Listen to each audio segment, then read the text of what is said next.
This is MacroVoices, the free weekly financial podcast targeting professional finance, high net worth individuals, family offices, and other sophisticated investors. MacroVoices is all about the brightest minds in the world of finance and macroeconomics telling it like it is, bullish or bearish, no holds barred. Now, here are your hosts, Erik Townsend and Patrick Ceresna.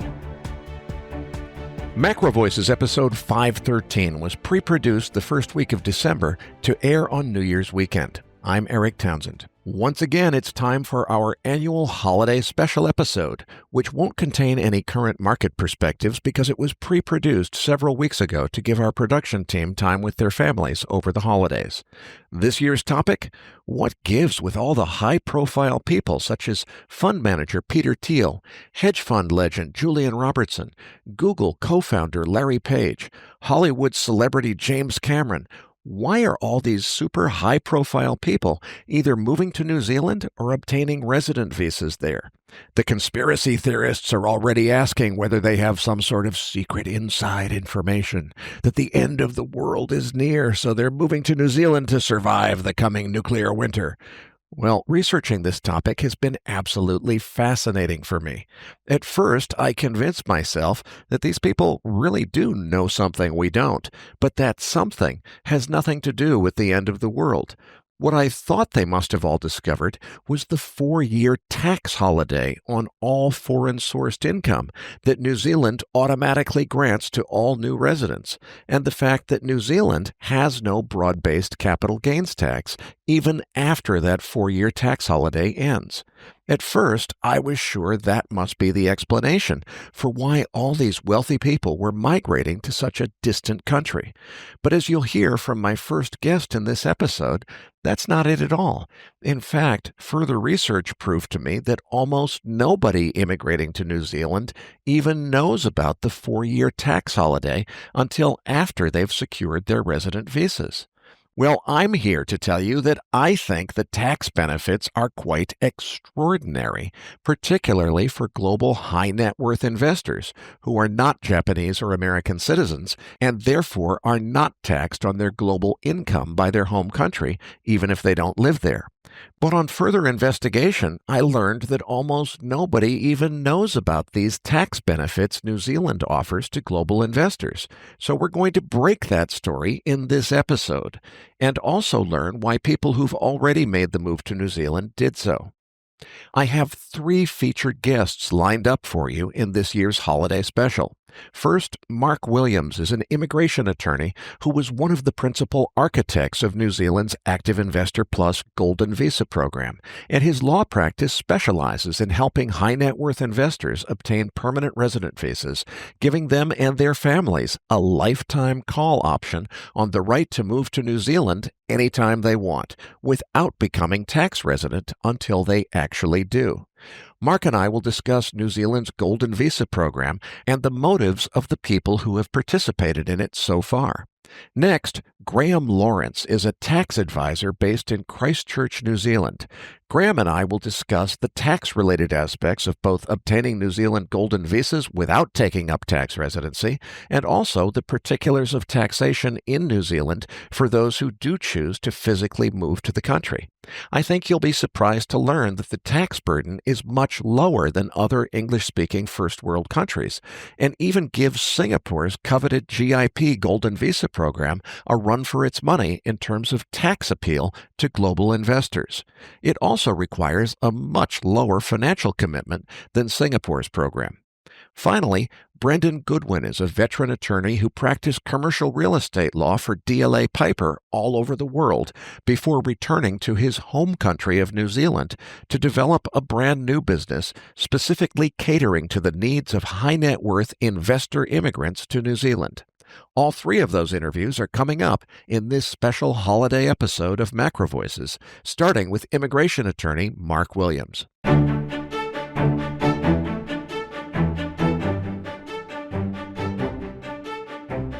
And now, with this week's special guest, here's your host, Erik Townsend. Joining me now is Mark Williams, who is a partner with Lane Neve.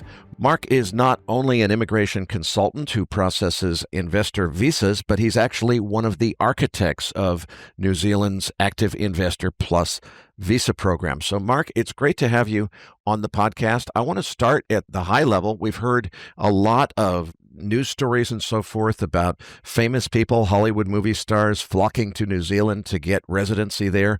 A lot of our investors are familiar with Peter Thiel, a very high-profile fund manager who didn't just get an investor visa, he actually got citizenship in New Zealand. Leads some people to wild-eyed conspiracy theory speculation. You know, do these people know something? Are they going there to survive World War III? I don't think that's what it's really about. So why don't we start with, why are all of these people flocking to New Zealand for investor visas? What is the appeal and what's driving this sudden rush of interest? Typically, there seems to be two trains of thought around looking at New Zealand as an option. First train of thought is that a lot of family offices that we deal with identify that it's probably good to have assets or funds outside of one single jurisdiction. So it's seen as a way to diversify investment holdings into an alternative jurisdiction where there's maybe potential jurisdictional risk. You know, basically, I guess the old adage is not having all your eggs in one basket, as they say. And the second common piece of advice that our clients seem to be receiving from family offices is that it's wise to have a visa option banked in the event it becomes necessary or desirable in the future to be able to utilize a visa like New Zealand at relatively short notice without having to go through what can sometimes be a bit of a lengthy process. Let's talk about how this process works, what it takes to qualify for it. There's two different ways to qualify, different investment levels, depending on what you're investing in. Suppose that I want to get myself a New Zealand visa, and I think it's important to point out, this is not just something that lasts for a year. If you go through this program after a couple of years, you get a New Zealand permanent resident visa that's good for life, if I'm not mistaken. What does it take to do that? How do you qualify? What's involved? Yeah, there's two subcategories under the Active Investor Plus policy. The first is what's called the balanced category, and that's for investors who wish to take a fairly soft entry into New Zealand's economy. It requires an investment of 10 million New Zealand dollars in the country for a period of 5 years. That investment can be placed into fairly passive investments such as New Zealand government bonds, and the main applicant in a family filing is required to spend 105 days physically in New Zealand during that 5-year investment term. So that's the first general category, balanced. The second category is the growth category. That has by far been the most popular. Around 80% of filings have been moved into that category. That requires investments that are of a higher risk in nature, things like venture capital, private equity, private credit, and direct investments into New Zealand companies. That's a 3-year investment commitment, and the main applicant is only required to spend 21 days in New Zealand during that 3-year term. Okay, so for a lot of our audience who thinks in U.S. dollar terms, that works out, if you convert those New Zealand dollars to U.S. dollars, a choice of either about 5.8 million U.S. dollars equivalent in government bonds or some other very low-risk investment, or much more likely about 2.9 million U.S. dollars into some kind of either venture capital fund or something that invests in growth in New Zealand's economy. After 3 years and spending 21 days visiting New Zealand during those 3 years, you wind up with a permanent resident visa that's good for life. Is that just for the investor? Does it cover their family as well? If so, is it just the spouse? Is it children? Who gets this thing? Yeah, well, the growth category is a 3-year commitment. So it's 21 days over the 3 years. So it works out to be on average, say, a week a year, but you can clock up all the days in one single visit if you wish. The policy focuses on a main applicant who is required to make that time commitment. Secondary applicants, such as a person's partner and dependent children, can also be included in the application. The secondary applicants are required to come in within the first 12 months of residency to activate their residency. And then after that, they have no time obligation whatsoever. So as long as the main applicant spends those 21 days here in that 3-year term, they're able to then upgrade their residency visa to permanent visa. And you're quite right. That can include all the individuals who are included in the application. And the permanent residency visa is indefinite, meaning there is no ongoing investment commitment or any other commitment required. So in theory, if someone invests their funds for that 3-year period, subject to what they invest in, at the end of that period, there are no immigration restrictions. So they could technically take all of the funds out of New Zealand, never return, and then 10, 20 years later, decide to buy a one-way ticket, travel in here as permanent residency visa holders. So a lot of the people we're dealing with like securing the option, because not only does it create a setting or a visa for the entire life of the individual investor, but also children included in the application will have this permanent residency visa for their entire lives. So a lot of our clients are looking at sort of long-term succession and like the fact that they can secure a permanent visa for their children, even at a very early age, that will be valid for their entire lives. So let's talk a little bit more about the 21-day visit and so forth. Basically, if I want to get myself, my spouse, all my dependent children the right to move to New Zealand anytime they want to. So it's kind of a call option if the world really were to take a turn downhill, if there was a risk of a global war or something. New Zealand is one of the safest places on earth because of its physical location. It also has a ratio of people to natural resources that's very low. So in terms of competition for natural resources, if you really got to a Mad Max kind of situation, it's a very good place to be. You can basically, for a little less than a $3 million investment over a period of 3 years, you can earn that unlimited lifetime call option for you and all your family members. And the only thing that the government asks of you beyond that investment is to visit the country and kind of check the place out. That can be a single visit of 3 weeks, or it could be several visits that cumulatively total up to 21 days. What's the rationale? What's the reason for having that? And how do people usually spend that time? Yeah, the rationale for having that a desirable setting around 21 days is to make it manageable. Many people obviously have poor time at hand, and it's New Zealand kind of sneaks up on people. So, people would sort of see, well, 21 days is not too significant time. They come in, but what the data shows us in New Zealand, and perhaps also a reason why we issue a permanent residency visa at the end of the investment term without demonstrating any ongoing obligation or commitments, is that the money tends to stay here.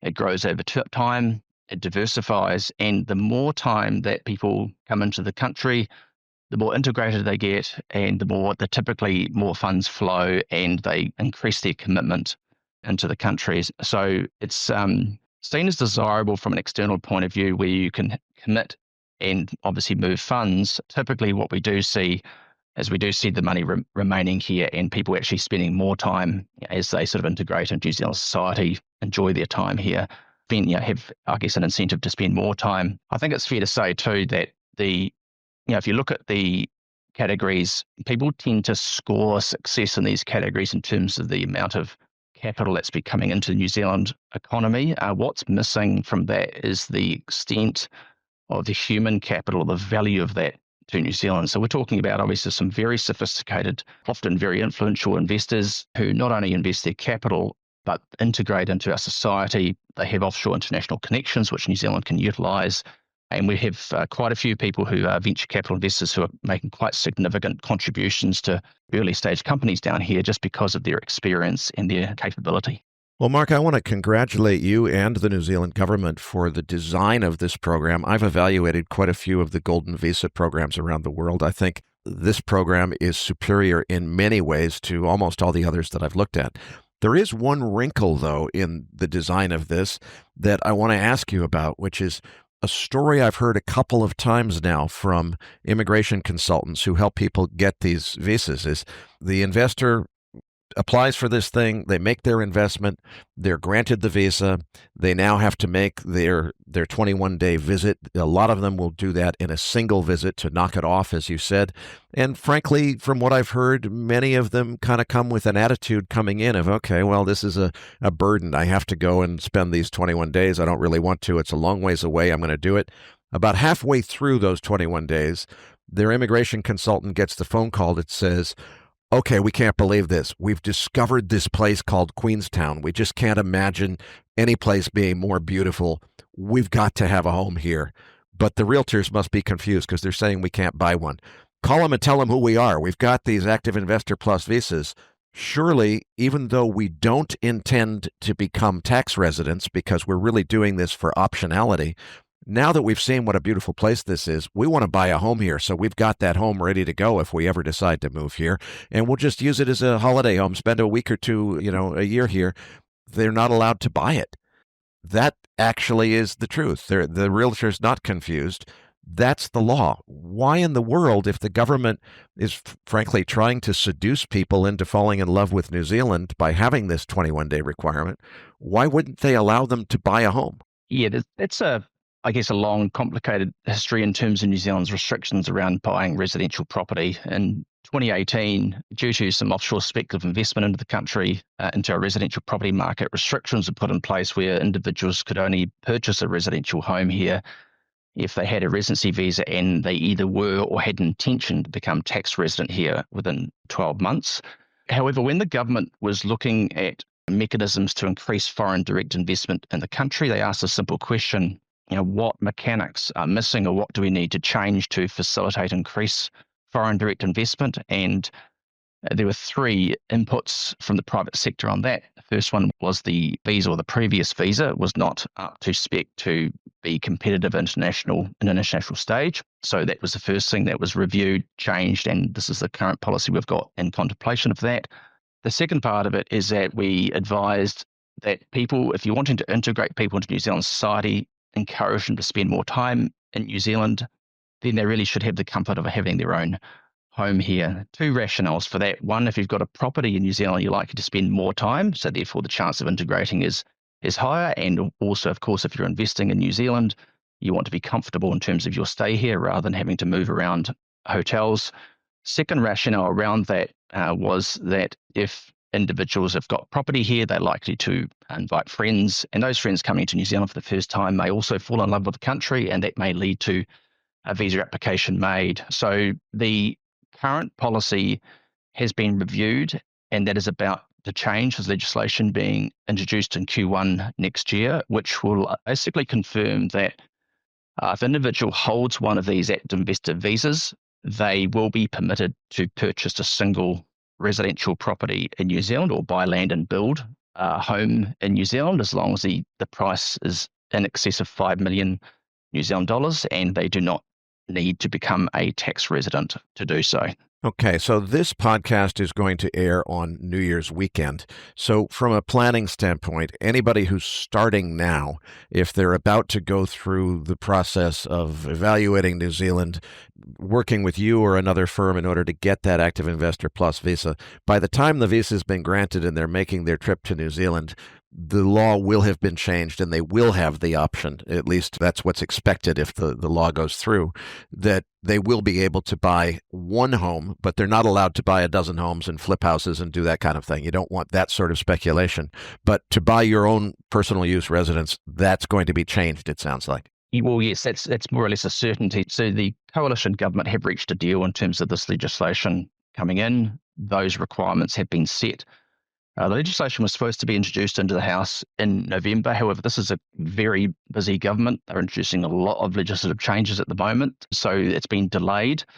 It's likely to come into force in Q1. So yes, if you've got someone who's, say, starting on January, by the time they've sort of moved through the process, completed the investment, then we're expecting this policy to be in place where they can then access New Zealand's property market. Conservatively, what we are thinking is that the policy should be in place by 1 April. However, it just depends on the legislative priorities. It's been bumped back a little bit because of the priorities. However, discussions with ministers recently indicate that this certainly is something that's going to be introduced in Q1, and it's designed to actually accelerate and further incentivize further applications under the policy. When the government made the announcement, they're making the changes and stipulated what they were, within a week of that notice, we onboarded quite a few new applications from people who saw, the ability to purchase a home was a trigger for them to actually commit and invest under the settings. So, the theory around having that property as a draw card has been proven already. We've got multiple investors who are at various stages. Some of them already have their residency visas. Some of them we're still preparing filings, but they all have the intention to purchase a home here once the legislation is in place and they're able to do so. And listeners, stay tuned. Later in this podcast, I'll have another interview where we'll go into the real estate aspects of moving to New Zealand in much more detail. Mark, I want to come back and stay focused on your specialty, which is the visa itself. I want to talk about how long it takes to do this. And frankly, I think you guys are doing a fantastic job because I've been through this a couple of times myself with other golden visa programs. Normally, there's a lot of red tape and bureaucracy and just a ridiculous mountain of KYC background checks. Private investigators have to be hired. All kinds of things have to be involved in getting a golden visa in a lot of countries. When I talked to another immigration consultant and they told me they were turning these visas around in some cases in 3 or 4 weeks, I said, no, don't tell me the date when they first acknowledge the application. I mean, when you actually get the visa. And they said, no, we're actually getting visas issued in a matter of a few weeks. Is that really true? And how are you guys managing to do this, frankly, so much more efficiently than most of the other countries that offer golden visa programs? When the policy was set through and worked with the government, one thing we raised is that, if you're aiming to create the best investment visa product available internationally, then you have to have a very swift process to do that. So the government actually scaled up personnel internally before this policy released on the 1st of April to achieve that. Generally speaking, takes around 2 to 4 weeks for the documentation to be prepared, and we typically file applications which we term decision ready. So really there should be a few questions, if any, coming back. When we were filing in April and May, I can tell you we could file one of these applications from a good jurisdiction, and we were getting approvals within as little as 3 to 5 working days from submission. That has pushed out a little bit due to the volume coming into the system. So it's fair to say at the moment, from filing, I think people should expect preliminary approval within 1 to 2 months, and assuming there's no other complexities. And then from there, individuals have 6 months to actually transfer their funds to invest to then secure that visa. So a lot of resources at the government side have been put in place to actually create what is hopefully a very efficient, fast process. And if you think about that, it's logical, because if you're wanting foreign direct investment to come into the country, then the quicker you process those applications, the quicker that money lands and goes to work. So the processing times at the moment are pushed out a little bit because of the demand now that's come into the system. However, it's still fairly fast in our view, based on alternative jurisdictions. Well, I predict that backlog is going to get even bigger because I think it is the best program that exists anywhere worldwide. And it also happens to be a country that's absolutely a beautiful, amazing place. So just to summarize all of that, if a listener of this podcast hears this New Year's weekend, says, wait a minute, $3 million U.S. investment, actually less than that, I put that to work for 3 years in a venture fund where I'm going to actually make a decent return, hopefully, and I end up with my entire family having a lifetime call option to move to New Zealand if they want to. If they call you after listening to this podcast, they want to go with that program. It sounds like by April 1st, when the law is expected to change around purchasing real estate, they've probably got the visa in hand by that point. Is that a realistic time frame? It's realistic if they move quickly. However, we sort of take a step back in terms of looking at the design of this policy. The prior iterations of this policy a few years ago brought in around $1 billion New Zealand dollars into the economy per annum, and that was the aim, was to achieve that standard. And the math works out to be around 200 applications per annum. However, as of the end of November, 8 months in, there's been just over 450 applications already made. So it's well subscribed. If we continue to see that momentum, we do believe applications will tend to slow. That said, we've had some very fast approvals through recently as well. So I think this visa product hasn't reached maturity in the market. And what I mean by that is when you design investor visa products like this internationally, it takes around 2 years for that to reach maturity where it's very well known internationally. So we see the demand is actually increasing over time and will continue to increase over time. But we're hoping, that people that are sort of applying Q1, they should expect quite swift processing times, but that certainly does depend upon how many applications are being made. We've got multiple applications under management here, which we're preparing to file. We're onboarding weekly, and we just don't see that demand stopping. It's been extremely busy pretty much from the 1st of April.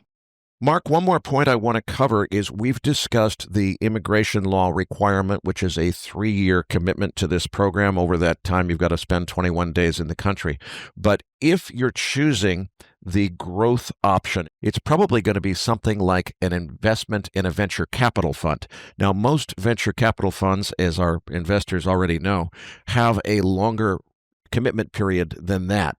Is that true in these investments, and what do people need to know in terms of, I suppose, if they went for the larger investment in government bonds, they would be done after 3 years. I'm guessing that although they may have met the government requirement to get the visa after 3 years, they probably still have a longer lockup than that if they chose a venture capital fund. Is that right? Yes, that's right. So taking the growth category as an example, it's a 3-year immigration-related commitment. However, it depends, the actual investment commitment depends on the instrument entered into. So if people are looking at venture capital, obviously those legal investment commitments will exceed that 3-year term. There are, however, alternative instruments within the growth category which do offer liquidity around year 3 or 4. Private credit, for example, is one of them. But it is a common misconception where people confuse the fact that, well, it's just a 3-year commitment, that's it. But it does depend on what you're committing to. But like I've said, the growth category is designed to channel funds into various investment options. We have people who are focusing just on venture.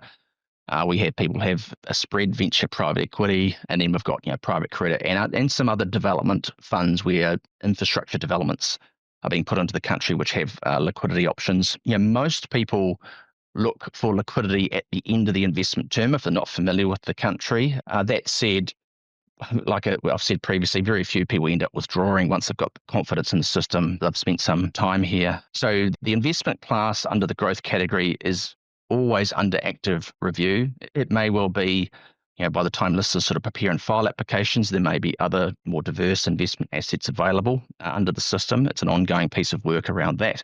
But definitely it is, a common misconception that people have is that it's 3 years in and out. It certainly does depend on the investment instrument that you're entering. Well, Mark, I can't thank you enough for a terrific interview. But before I let you go, obviously, some of our listeners may be interested in this program. Your firm, Lane Neve, is not only an advisor who helps people get these visas, but you're one of the designers of the program. So needless to say, you're highly expert on this. If someone is interested in pursuing this, how do they contact you? Yeah, certainly. Probably email is the best contact for us. But I'm an immigration partner, so I'm actually, an attorney in New Zealand. So we're a little bit different than licensed immigration advisors, and we're a full service law firm. So, in addition to the immigration aspects, we also handle property transactions, commercial corporate investments, the whole suite of services typically required to manage one of these applications. Like I said, email is probably the best. My email address is mark.williams@laneneve.co.nz. Happy to hear from anybody who wants to discuss this further, and we tend to set up Teams or Zoom calls or get them across the details to allow them to make fully informed decisions before they move forward with the process. And we'll put that email contact in the Research Roundup email, so listeners, you'll be able to find it there. Or if you don't have a Research Roundup email, again, it's mark.williams@laneneve, that's LANENEAVE.co.nz. Listeners, I was surprised in talking to Mark off the air to learn that really the main reason that people are flocking to this visa, there's quite a few of them, it's primarily about the interest in New Zealand. It's a beautiful place. It's potentially, if the world took a turn in the wrong direction, it would be a great place to move to with your family. They don't seem to be pursuing this visa for the sake of the 4-year tax holiday that's offered by New Zealand to new immigrant investors. I think the reason for that is nobody knows about it. We're going to break that story next in my interview with Graham Lawrence, who is a tax advisor in New Zealand. We'll find out about that 4-year tax holiday, which I don't think most people pursuing this visa are even aware of. That's coming up next.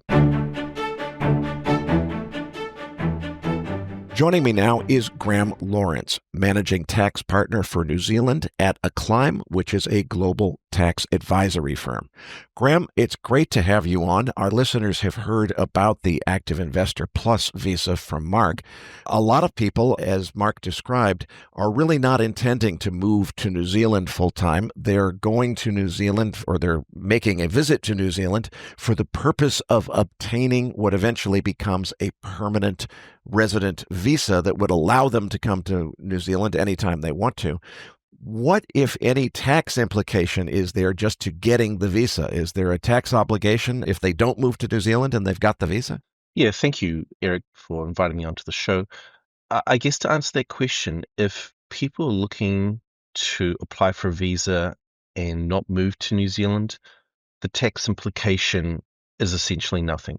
New Zealand just taxes their investments that they make in New Zealand, and they don't seek to tax their worldwide income. Okay, so if they made an investment in order to qualify for the Active Investor Plus, they took $5 million, put it in a New Zealand fund, the income that they make from that investment will be taxable in New Zealand, but any of their other global income is not taxable in New Zealand. Is that an accurate summary? Yeah, that's correct, Erik. And the tax rates are relatively low, and in some instances, the tax can actually be a 0% tax rate. Okay, now I want to move on for people that would consider moving to New Zealand to something, as far as I can tell, very few people know about, which is New Zealand offers a 4-year tax holiday to what are called transitional residents. What's a transitional resident? Who qualifies for this? And what are the details of this 4-year tax holiday? Yeah, that's a good question, Erik. So a transitional tax resident person is essentially someone who has not come to New Zealand and become a New Zealand tax resident for the previous 10 years. And what the rule seeks to do is exempt your worldwide assets and liabilities for a period of 4 years, really just to enable you to come to New Zealand, settle in, and give you 4 years to reorganize your affairs so that you don't get essentially a tax surprise. Okay, so that's the intention, but I'm going to go out on a limb here and say I think that there's a profound value for some global investors. Now, I don't think this helps Americans or Japanese or Eritreans very much. I'm not sure there's a whole lot of wealthy Eritreans to worry about, but those are the 3 countries that are going to tax those investors' global assets or global income based on their citizenship, regardless of where they live. So for those people, I don't think that this particular rule has any profound advantage, but for Canadians or Western Europeans, if you're willing to move to New Zealand, physically take up residence in New Zealand, pick up and leave the country that you were born in, as I understand this, for the first 4 years, you would have essentially the same benefits as moving to a territorial tax jurisdiction, where any income that you make in New Zealand, you get a job there, sure, you got to pay income tax on that like everybody else. But all of your global income from investments would be completely exempt from taxation for the first 4 years. That seems to me like a really big deal. And I was expecting, when I spoke to Mark, I was expecting to say, well, this is the reason everybody's flocking to New Zealand. It's because of this tax holiday. Mark said, no, actually, that's very uncommon. A lot of people don't even know about it. Most people are pursuing the Active Investor Plus visa because they want to have optionality to come to New Zealand later, or because they want their kids to have that lifetime visa grant, which, would hopefully benefit them, give them more flexibility of what they might do in life. Is this an undiscovered gem here? And am I understanding it correctly in terms of its implications for people, let's say, from Canada or Western Europe who could move to New Zealand and essentially be, tax exempt on their global investment income outside of New Zealand for the first 4 years? Yeah, that's a great summary, Erik. Look, I'd love to say as a tax guy, this is the reason why people are coming to New Zealand, but it isn't. Mark is absolutely correct. People are coming to New Zealand because of the friendly environment, the open spaces, the beautiful landscape. But then what they do understand is there is actually a significant tax advantage to actually moving to New Zealand. And the 4 years is a hidden gem. And then post those 4 years, there's even more surprises. New Zealand does not have a broad-based capital gains tax. It doesn't tax shares, doesn't tax a lot of real estate. Obviously, there's some exclusions around that. but we have a very good tax system here in New Zealand. Now, this is something I was really fascinated to learn about because my first thought, being a skeptic and something of a cynic at heart, was, okay, if they're teasing you with this 4-year tax holiday, there must be a real gotcha afterwards. In the 5th year, they're gonna nail you with a really heavy tax. Actually, the opposite is true. Is I understand that it's called FIF. It's not really a capital gains tax. It's not really a wealth tax. It's kind of a hybrid between the two. But the effect of it, as I understand it, is you are fully taxed on the first 5% of gains on your global income. So if you're an aggressive investor and you have a great year and you make 40%, yeah, you're going to pay a 39% tax on the first 5% of gains that you made in New Zealand. But the next 35% of gains, if you had a 40% year, as I understand it, is basically tax-free. Am I interpreting that right? Yeah, it's a really complex area, this FIF or foreign investment tax regime. But if I were to take an example, someone who's moved to New Zealand, they're post their 4 years, and let's just say they've got some shares in Apple. So the way the rule looks at it is on the 1st of April, you take the market value of those shares and you just return 5% of that as taxable income. So you pay tax on that 5%. You don't pay tax on any gains, any dividends. And so essentially, if you're making more than 5% on those Apple shares during the year, being capital gains or dividends, those are all tax-free from a New Zealand point of view. Now, what happens if at the beginning of the year you take that 5%, and it's not a tax of 5%, it's you take 5% of the value of those Apple shares, that's the presumed return that they think you might make, and you would be paying tax of whatever your marginal tax rate, the maximum is 39%, on that 5%. So it really works out to about 1.95% of the asset value of the Apple shares is the maximum tax you're going to pay. What happens if it's a down year and you lose 10% because Apple shares go down that year? Do you still pay tax on that 5%? Yeah, I mean, that's where it hurts, Erik. We are talking about a paper tax here. So in down years, irrespective, whatever the value of those shares is on the 1st of April, so if it's down 10% compared to the year before, you're still paying tax.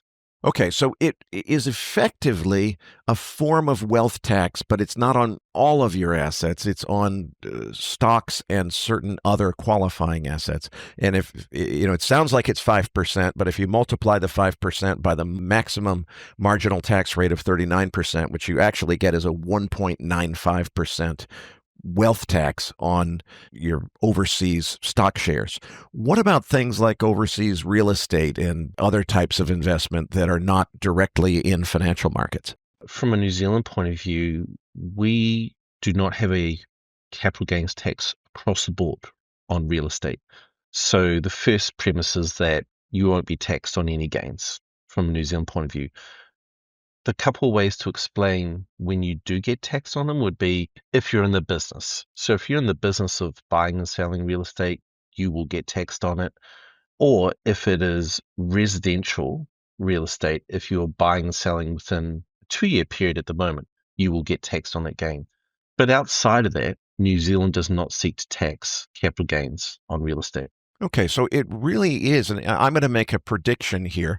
I think what's going on is New Zealand is such a beautiful place that people are flocking to New Zealand because it's an amazing place to go and see the countryside.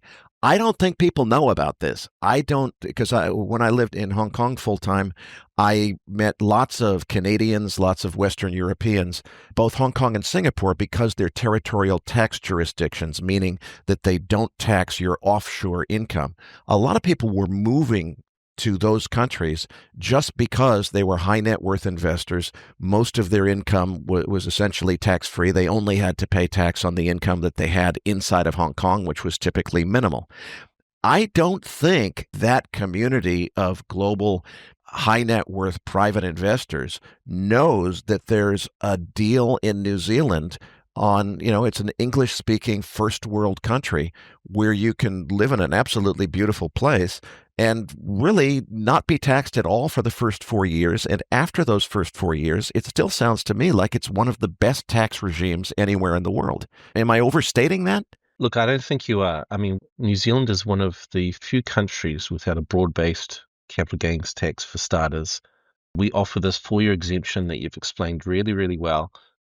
I think to add to that, when I travel and present on this matter, people are surprised that, we don't have a wealth tax. We don't have an inheritance tax. We don't have a payroll tax. We don't have a social security tax. And on top of all of that, New Zealand has a vast network of what we call double tax agreements with other countries. From an exit point of view, a lot of the high net worth people that we look after, they are looking at, yeah, when they come to New Zealand, that's great, but these people are really smart and they want to understand if they exit, what does it mean also? So these double tax agreements allow us to plan really easily in terms of if they do potentially exit, how do we exit and how do we minimize any implications on that side? And that would be particularly relevant, as I said before, the real benefit of the 4-year tax holiday is mostly for people who are not American or Japanese. But for people who are American or Japanese, you don't want to have to pay tax in 2 countries. So you've got the agreements with both of those countries that you're not going to get double taxed if you're paying U.S. taxes and New Zealand taxes. There's going to be a deduction on one side or the other, so you don't get taxed twice. That's right, Erik. And we look after a lot of American and Japanese clients. And what I would say is you're bang on. Those agreements allow those investors to be taxed at relatively low rates and rates that allow a full tax credit back in their home country. So there is no double taxation so long as you look at what you're investing in properly and apply the appropriate rates. Now, I heard a rumor that the government has looked at this and has realized that the 4-year tax holiday is such a good deal that there are some people that have come for 4 years and left just before the end of the 4th year. There's a rumor that the government may be revisiting the rules, trying to figure out how they could encourage those people to stay permanently, maybe making the deal even better than it is now. Any truth to that, or do you know any more about that? There is some truth to that, and we've been working with the government on those rules. Those rules are currently contained in a tax bill, and that will be passed at this stage in probably March 26.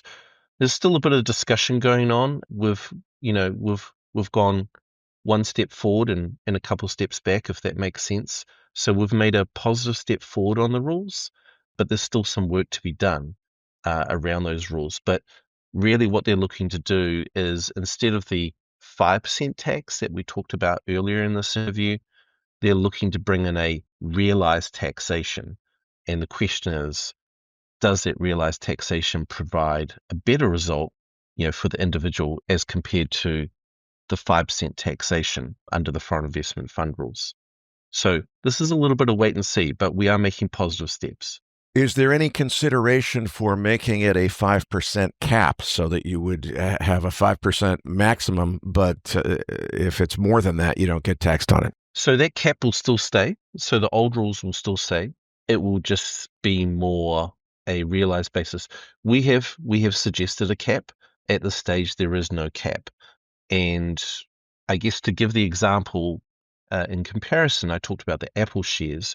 So under the proposals as they are right now, you would essentially be taking an individual who's moved to New Zealand. They've done there 4 years. So we're now a full New Zealand tax resident. So at the end of those 4 years, a value on the Apple shares would be made, which would just be on the date. And then if that individual sold those Apple shares, the difference between the opening and closing value would be taxed at the New Zealand marginal tax rate, but only 70% of that gain is actually taxed. So in a roundabout way, the tax rate on the gain is about 27%, which is, still relatively high, but you need to take into account that the valuation of it is the date that the individual finishes their 4-year tax holiday and when they sell the gain. So the cost base could actually be quite low in comparison to what the individual bought the Apple shares at some time ago. Let's imagine that international high net worth private investor from Europe, from Canada, someplace other than Japan and the United States, where they don't have to deal with citizenship-based taxation. They move to New Zealand. What about the part of, you're still taxable, obviously, on your income in New Zealand. What about other taxes in terms of real estate taxes, Social Security taxes, Medicare taxes, etc.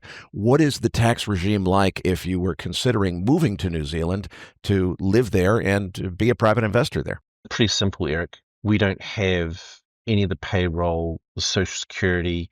We don't have any, real estate capital gains tax. We do have real estate taxes in terms of local councils. From an insurance point of view, you are to what we call ACC, and that will come out of your wages, essentially. Or if you're a contractor, you make the payment yourself to the government. And that is that covers you for personal, and also business injury.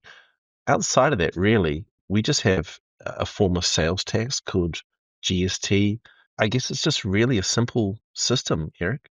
Well, it certainly, I think, is a fantastic opportunity for people who can live anywhere, who derive most of their income from investments and are not burdened by being Japanese or American and having the citizenship-based taxation. It's one of the most beautiful countries in the world, fantastic place to be, and at least for the first 4 years, all of your offshore income from capital gains, from interest, from dividends, whatever, is completely tax-free. I don't think most people know about that. You heard it first here on MacroVoices, folks. Graham, I can't thank you enough for a terrific interview, but before I let you go, please tell our listeners how they could contact your firm if they're interested in learning more about the tax implications of either just getting the AIP visa or investing in New Zealand or moving to New Zealand and being a private investor based in New Zealand. Yeah, thank you, Eric. It's been a pleasure to be on your show, and I hope I'll be able to distill some of the matters around taxation. Look, we've been doing this for about 25 years. We've got a team of people that help investors from all around the world move to New Zealand. If people do want to get in contact for a discussion, please go to newzealand.acclimb.com and my details will be on there, or alternatively, I'm on LinkedIn under Graham Lawrence. I'd be really happy to help you, think about what this means in terms of New Zealand. And once again, Eric, thanks for being on your show. You're very welcome, Graham, and we tremendously appreciate your perspective.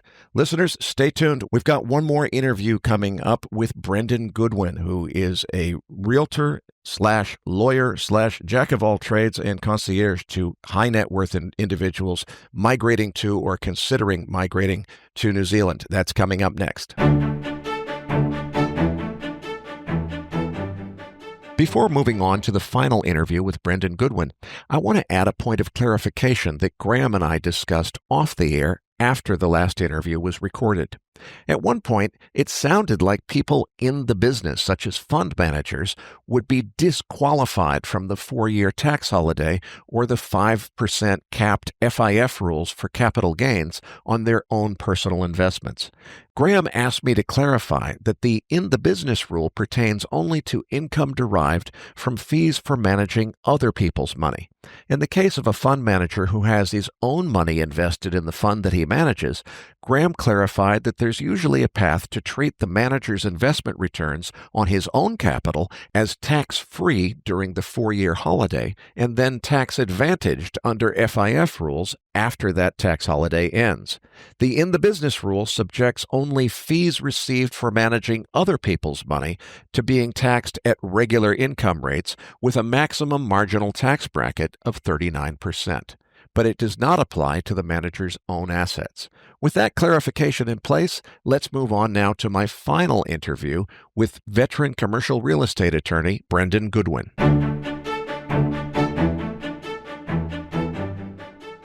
Joining me now is Brendan Goodwin. Brendan, your background and career history is a little bit confusing. Why don't you walk us through it? Eric, thanks for having me on the show. I actually started my career as a lawyer, which is a little bit unusual.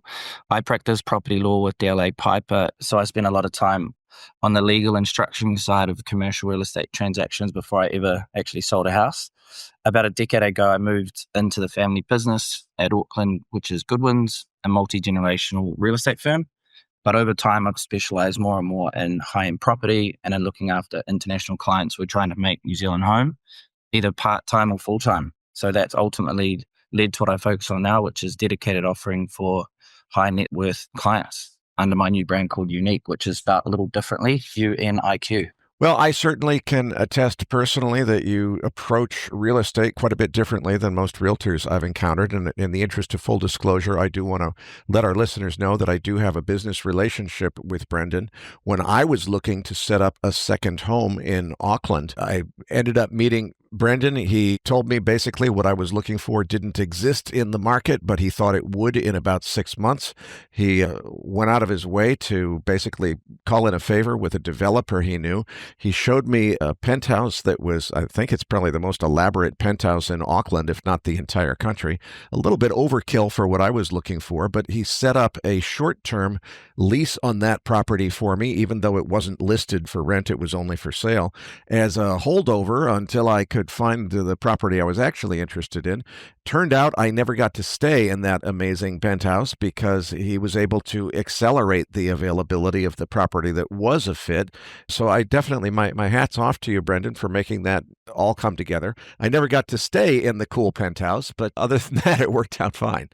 Yeah, and it's still available for sale just quietly. But yeah, anyway, it was a good experience. So I want to get into what really is going on in terms of this people flocking to New Zealand.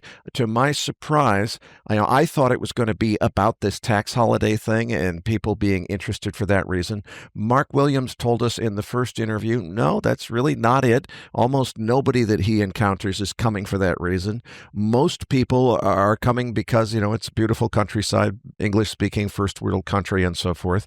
And they're setting up backup plan, having a place for them and their families to have a lifetime call option on residency, which is fairly easy to obtain with this new Active Investor Plus visa. You have the benefit, though, of talking to people not when they're considering this, but after they've already done it and they've come to New Zealand and you find out what their reactions are. Tell us a little bit about who's doing this, and also with respect to what they're doing, give us the rundown for people who don't know the country well. North Island, South Island, what's it all about for people who are considering real estate? What are their options? Geez, Erik, that's a good question. How long do we have? I guess I've been lucky enough to travel a little bit globally, and New Zealand really is a stunning, even by global standards. So essentially, we're 3 small islands located in the Pacific Ocean.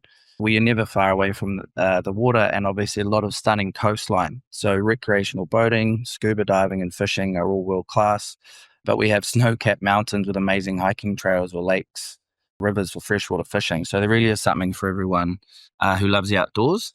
And the convenient part for me, when you think about big, larger countries like the US, where you've got a huge continent, you can pretty much drive the length of New Zealand in under about 30 hours. You can drive from Auckland 3 hours depending on the season and be either skiing or snowboarding or deep game fishing up north. So I think that's a pretty unique feature. But ultimately, I think New Zealand does have a few layers, because I think probably a lot of people globally just think of the natural beauty, but actually, we do have true city living in Auckland. That's our commercial hub. To a lesser extent, Wellington and Christchurch. But in Auckland, you have a very international walkable lifestyle. You've got city and harbour apartments. You've got character inner city homes. So I think that's something that could appeal to a lot of your listeners. And then you've got the lifestyle destinations. People might have heard of places like Queenstown, Wanaka, parts of the Bay of Islands, Waiheke Island. That's where you see the classic postcard scenery, lakefront, vineyards, big land holdings, coastal estates. You raise an interesting question. So in terms of, is it restricted, to purchase those types of properties for overseas people?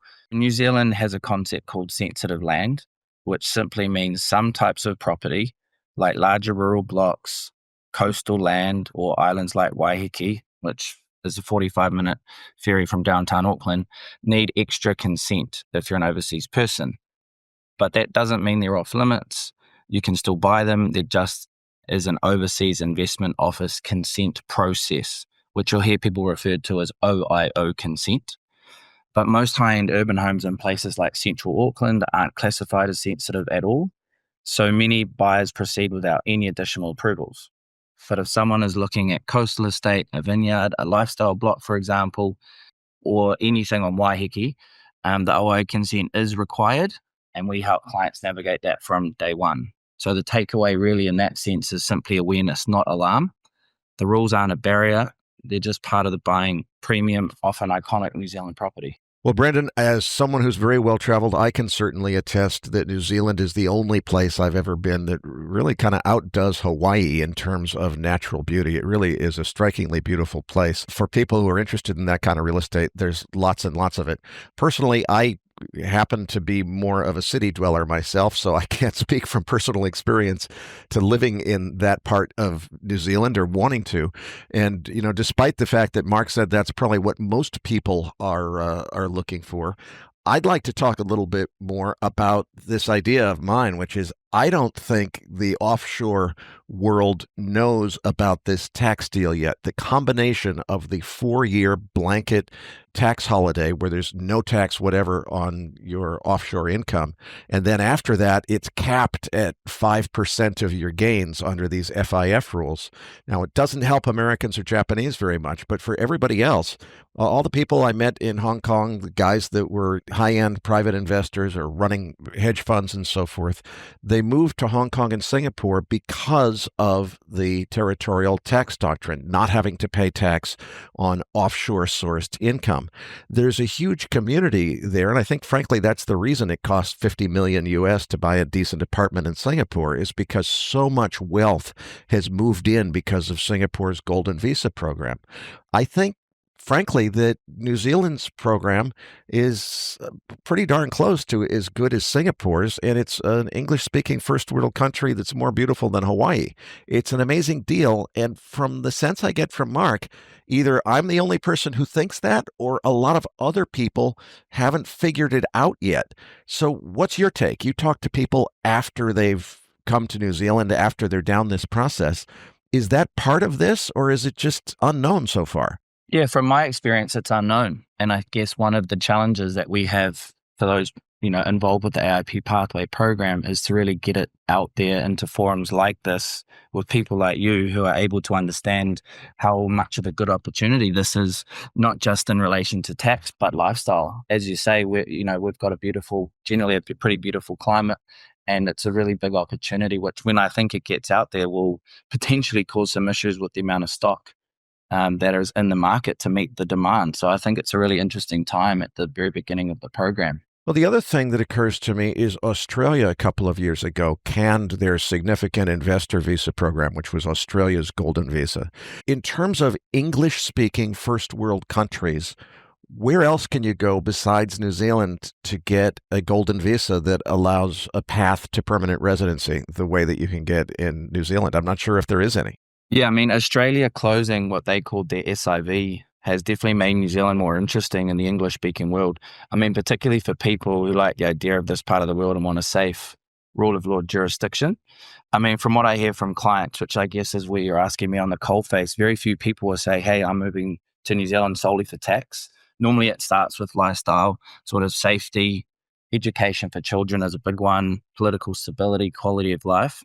And then the tax and the investment framework reinforces the move once they learn more about what is globally a pretty good financial framework, as you've identified yourself. And I think for the European and Asian investors, once their tax advisors explain those transitional rules and how New Zealand treats offshore investment income, it becomes a much more compelling package. And I guess, you touch upon the Americans and the Japanese, as you and Mark have discussed, that picture is different, but they're still very active because the value of the lifestyle and that diversification, that has value. So I'd say Mark is right that sort of people don't lead with the tax conversation, but it absolutely features in the decision-making for a lot of families once they dig deeper.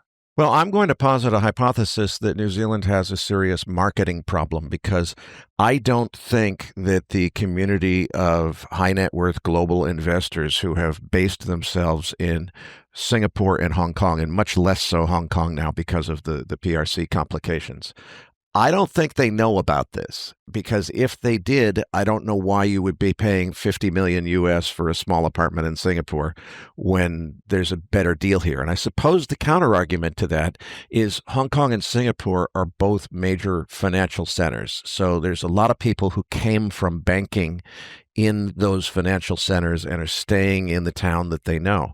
But frankly, I met a lot of people in Hong Kong, Europeans, Canadians, people who were able to relocate and escape from their home country's tax regime to a much more favorable tax regime with territorial tax jurisdiction. And I think maybe because New Zealand is not technically a territorial tax jurisdiction, it doesn't get considered. I didn't know about it. I was curious as to why Peter Thiel and other people were relocating to New Zealand. I had absolutely no idea that I would ever consider it myself until I got curious about this for the sake of this. We needed something to fill the year-end special on MacroVoices this year. We did nuclear energy last year. I was looking for something to do. When I found out about the difference in quality of life and cost of living, the penthouse that you showed me at 51 Albert Street in Auckland is, I guess, ridiculously expensive by New Zealand standards, but it's dirt cheap by Hong Kong or Singapore standards. The thing that I think you've got a problem with, though, if I imagine that community coming to Auckland, is I think a lot of those people, like myself, are city dwellers. They're people who are used to living in a big city with walking distance to lots of really good restaurants and so forth. I'm actually very impressed with the restaurants in Auckland based on the size of the city. But in terms of housing, you showed me one very impressive penthouse. How many more of those do you have? Because if this was Hong Kong and I said, look, I want to see at least 30th floor or higher luxury condo and priced at $3 million US or higher, they would say it's going to take 6 months to look at all those properties. I think you could look at all of the properties like that in Auckland in about 6 minutes or maybe 6 hours. How much inventory is there? I mean, could you support a community of, let's say, metropolitan high net worth investors? Because frankly, I think that once this story breaks, maybe this podcast will be the catalyst. I think that if people discover the tax deal, you're going to see an influx of the same people that moved to Hong Kong for that reason. Yeah, and I agree with you. I think that once the offshore world really understands the combination of the AIP pathway, the transitional tax rules, and general quality of life proposition, New Zealand should be on a lot more shortlist than it is. For city dwellers, like yourself, people are used to Hong Kong and Singapore and London. Auckland is interesting because it gives you, I guess, a reasonable sized city. We're not huge, but it has lovely food, good restaurants, as you've attested to. The public transport connectivity is improving in the city, and it's only 20 or 30 minutes from beaches and vineyards. It's not trying to be Hong Kong. It's a different scale, but that's exactly the point at the end of the day. So I guess on the inventory piece, I am a little bit nervous around, hopefully people do engage with us around moving to New Zealand through this pathway. And I think there's going to be a real shortage because, as you said, right now there's one full floor luxury apartment on the market, and it's sitting around 8 million USD. And behind that, there's part floors or there's apartments being built sort of on the city fringe. But I think there's going to be, I'm hoping, a shortage of stock because this is going to be such a popular program, which will be a good problem to have. But I think that marketing piece and getting it out so they understand the opportunity in New Zealand, not just from the tax implications and the financial structure, but the quality of life. I think there should be a really sound base to launch this program or encourage it to keep growing. Well, and I suppose something else that I don't know is my own personal preference as a city dweller. I'm not sure the other people who are in Hong Kong and Singapore for those reasons share that value. They might prefer to be in, an oceanfront home someplace. There are a few of those in Sheko and in Hong Kong, but it's quite expensive on that side of the island. What about the not way down in Queenstown and snowboarding country, but around Auckland? Is there plenty of housing, high-end housing? If you did have an influx of high net worth migrants, is there enough inventory to support that outside of the city? Look, I think a lot of the high-end real estate in New Zealand and in and around Auckland particularly, it's around those networks and having someone plugged in to unveil those off-market opportunities. Short answer, there's probably going to be a struggle of inventory, but there's increasingly developments that are, people, the listeners might have heard of the golf enthusiast. There's a couple of becoming now pretty world famous golf courses called Tara Iti and Tiarai. There's more and more development. There's helicopter rides from Auckland Airport up direct almost to those golf courses where there's international standards. and there's an ever-growing presence of those type of properties. But I think the window for people to be able to purchase those type of properties is definitely closing. And for our Australian friends or Singaporean friends or even the expats, Kiwis that might be listening, this change is coming legally where people under this program will be able to purchase one residential property at a minimum of $5 million. And I think we've already touched on it. That window is closing. And the reality of what's happening in the market, I can tell you for certain, there are already real estate transactions that are happening that are subject only to the change of the rule where one of these people down the pathway can buy a property over 5 million. For those that are considering this change in the new year when this airs, the sooner people can reach out, the better, because I think the stock is going to become a problem. There is not enough properties to service a potential surge. So I think the best way to either grab that opportunity is to reach out as soon as possible, because I think there's going to be fewer and fewer good quality properties to purchase. That's an interesting point, because when I heard Mark's interview, I was thinking, boy, come April 1st when they pass this new law, you better move quick if you want to get property in New Zealand, because I should say, if you want to get city property. It seems like there's plenty of countryside in New Zealand. I don't think you're going to run out of that. I do think you're going to have an inventory problem in downtown Auckland. So you're saying it's not a question of hurry up as soon as you get to April 1st. You're saying put an offer on a property that's contingent on that law passing and lock it up in a contract before the law changes. Did I get that right? That's what I'm saying. So it's December 2025 for those listening, and those contracts are already happening subject to the law changing. So for anyone who's considering it or thinking about it, when you think about an investment of, I think, just under $3 million USD to get into the program, and then you're looking at properties which, as you say, globally, really dirt cheap when you think about the US dollar currency and those other global currencies, I think there's a real good chance that people are going to miss out if they don't act really quickly. Well, Brendan, I am still convinced that there is just an untold or unbroken story here, and I hope that this podcast will break it, which is for that global investor community, and especially if you trade U.S. markets and you're living in Hong Kong or Singapore. I've been there before, trying to get up at 3 o'clock in the morning to catch that last hour of trading in New York. That all happens late morning in Auckland. So the time zone is way better for trading U.S. markets if you're a trader. And it's a way better quality of life. The real estate is it's not dirt cheap compared to other places, but compared to Hong Kong and Singapore, it's dirt cheap. I really think that this tax deal for non-Japanese and Americans is going to bring all of the Canadians and Europeans that I met in Hong Kong, many of which have already moved to Singapore, flooding in. And frankly, I'm fascinated by the idea of, is there a market to create? I'm thinking of a residential tower that is designed to accommodate that community in Auckland. And frankly, if the influx of high net worth investors, because of the tax reason, which is nobody seems to be doing that yet, I think it's because nobody knows about it. If that influx happens, dude, I'll partner with you to build that building. And I think what you're describing is very plausible, right? The same type of people who moved to Hong Kong 20 years ago because it was a well-run territorial tax jurisdiction, and who now want this plan B that's geographically boring in the best possible way, will eventually look at New Zealand very seriously. And to touch on what you mentioned before, if the government keeps the settings sensible, particularly around FIF in the absence of a broad capital gains tax, then yes, I can see a future that is defined where a global community of investors who base themselves in and around Auckland live very well, and they run their offshore affairs from here. You raise a funny point around time zone, because I think for active investors and traders, that time zone is actually a quiet superpower. I mean, you can trade US markets from here and still be functional human being the next day. You're not annihilating your sleep to watch the market open.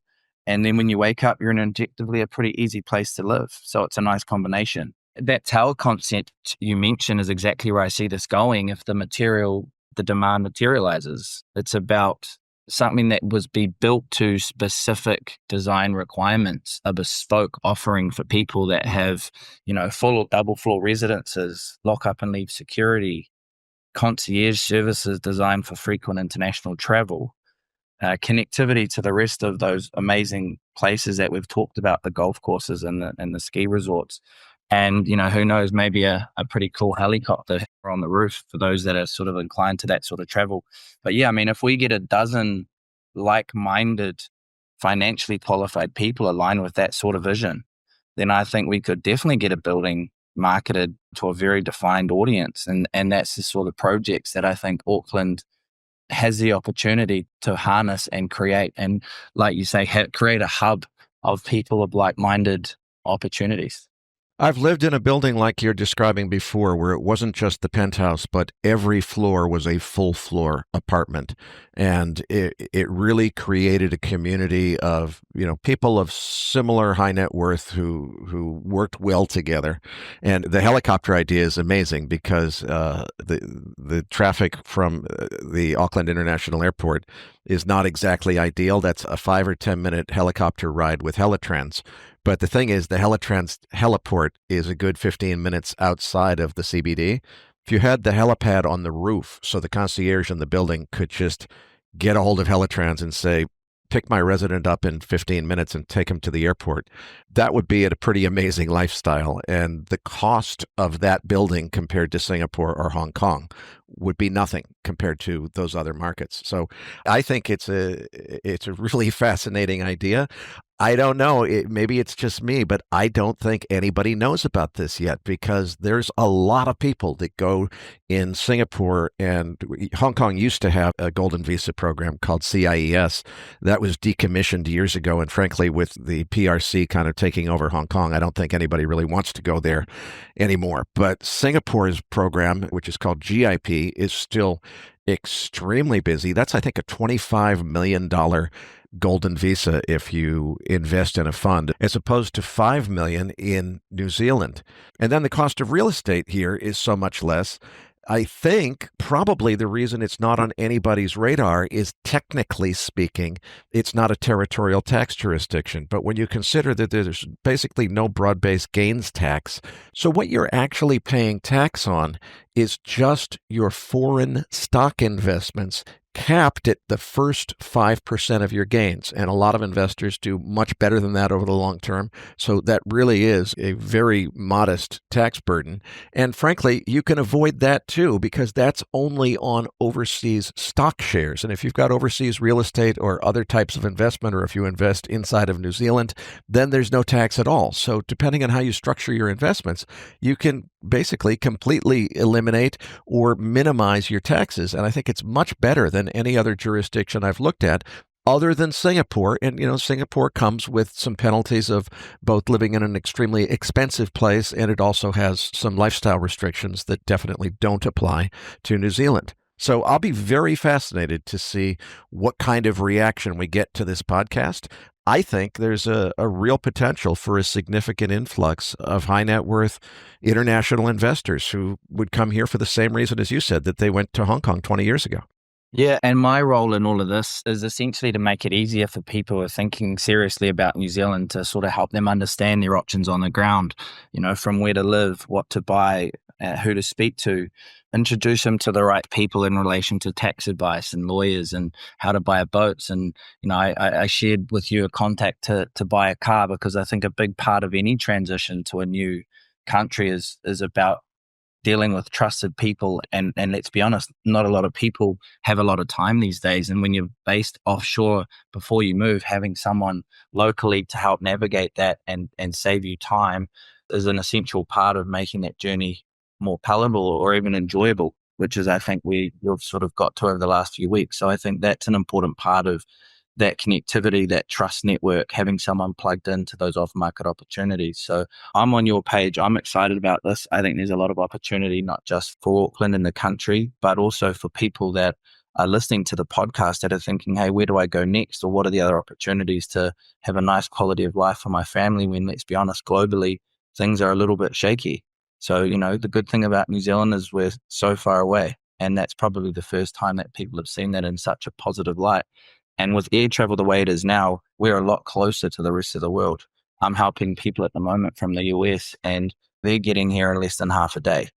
So I think that whole piece for people around thinking that we're so isolated, well, actually, we're not as isolated as you might think. And I think once people get here and they experience that lifestyle and that community, as you say, I think it will be high on, or it should be high on a lot of people's wish list of where to base themselves. That's an important point that you just made, and I guess most of our listeners probably already know this, but for anyone who doesn't, the face of long-haul international air travel has changed radically in the last 10 or 15 years as a result of lay-flat seats in first class or in business class. Make no mistake, traveling to New Zealand from anywhere in economy class sucks. It's just not a fun experience.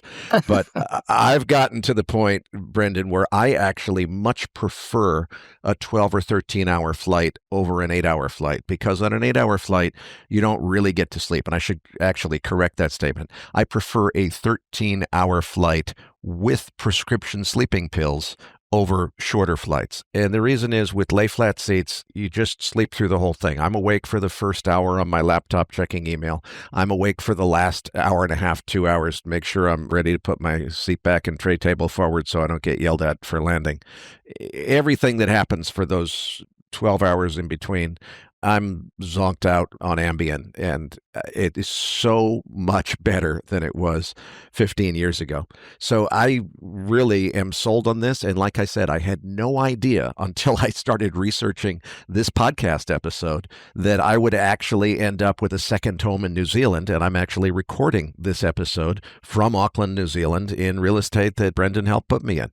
So it's been a real discovery for me, and I'm going to be fascinated to see what kind of reaction we get, because maybe the people in Hong Kong and Singapore feel like they would only want to be in a place that is a major banking center.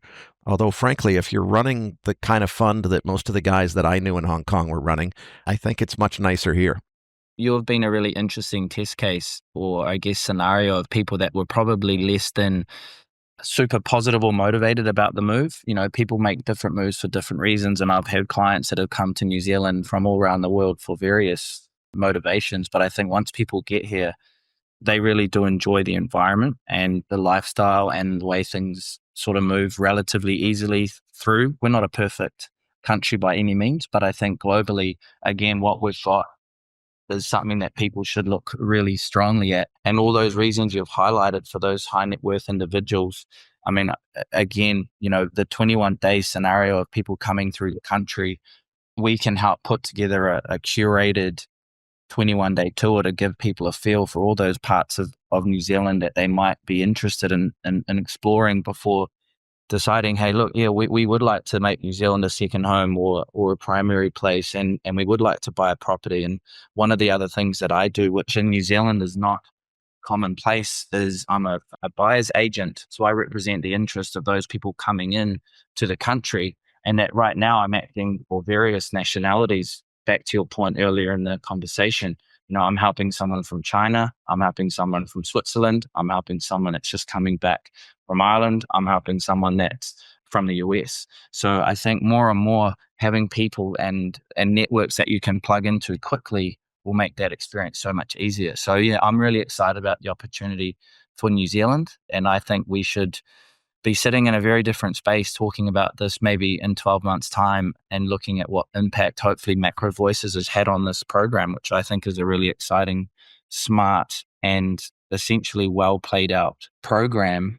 Like you say, so long as they keep it sensible and don't make huge changes to the taxation piece, then we should be good to go. That was something that I was kind of concerned about from Graham's interview, is even though the tax holiday doesn't really do much for Americans and Japanese, although it's extremely valuable to everybody else, the FIF rules around capping capital gains tax at 5% is important to me, long-term for sure.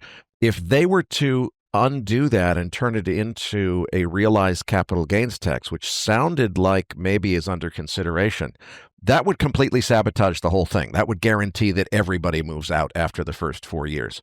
What have you heard about that? Are they actually dumb enough to think about doing something like that? Because frankly, I was a little bit disappointed in the government. We reached out to them several times to offer them the first interview on this episode, and we couldn't get a reaction out of them. I think that they're not really that good at marketing. And I've heard that from various people coming in that are high net worth that, similar to yourselves, they just didn't realize the opportunity that was here.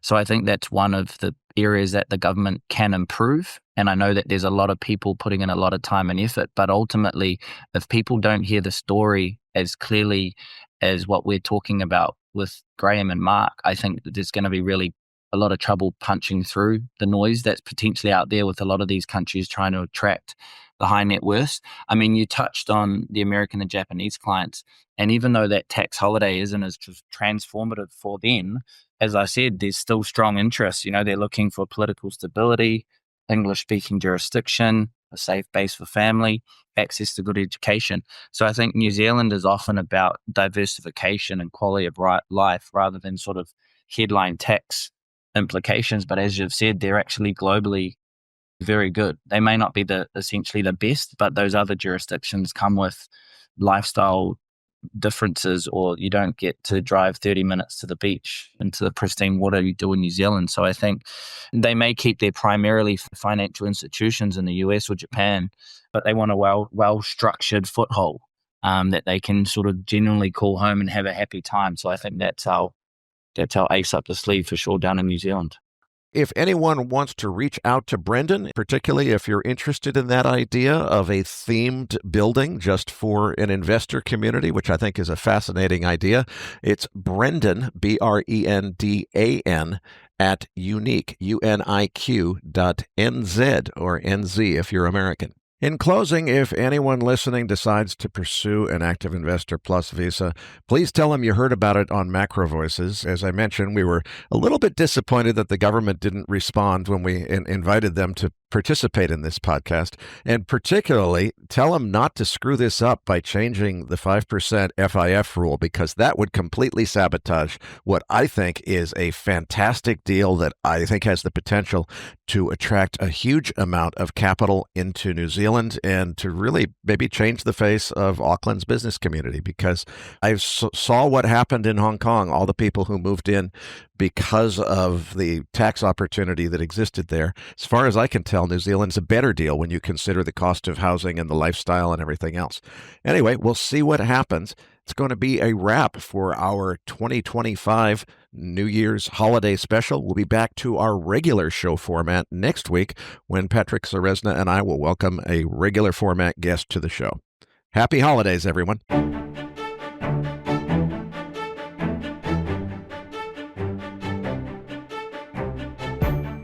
That concludes this edition of MacroVoices. Be sure to tune in each week to hear feature interviews with the brightest minds in finance and macroeconomics. MacroVoices is made possible by sponsorship from BigPictureTrading.com, the Internet's premier source of online education for traders. Please visit BigPictureTrading.com for more information. Please register your free account at MacroVoices.com. Once registered, you'll receive our free weekly Research Roundup email containing links to supporting documents from our featured guests and the very best free financial content our volunteer research team could find on the internet each week. You'll also gain access to our free listener discussion forums and research library. And the more registered users we have, the more we'll be able to recruit high-profile feature interview guests for future programs. So please register your free account today at macrovoices.com if you haven't already. You can subscribe to MacroVoices on iTunes to have MacroVoices automatically delivered to your mobile device each week, free of charge. You can email questions for the program to mailbag@macrovoices.com, and we'll answer your questions on the air from time to time in our mailbag segment. MacroVoices is presented for informational and entertainment purposes only. The information presented on MacroVoices should not be construed as investment advice. Always consult a licensed investment professional before making investment decisions. The views and opinions expressed on MacroVoices are those of the participants and do not necessarily reflect those of the show's hosts or sponsors. MacroVoices, its producers, sponsors, and hosts Erik Townsend and Patrick Ceresna shall not be liable for losses resulting from investment decisions based on information or viewpoints presented on MacroVoices. MacroVoices is made possible by sponsorship from BigPictureTrading.com and by funding from Fourth Turning Capital Management, LLC. For more information, visit MacroVoices.com.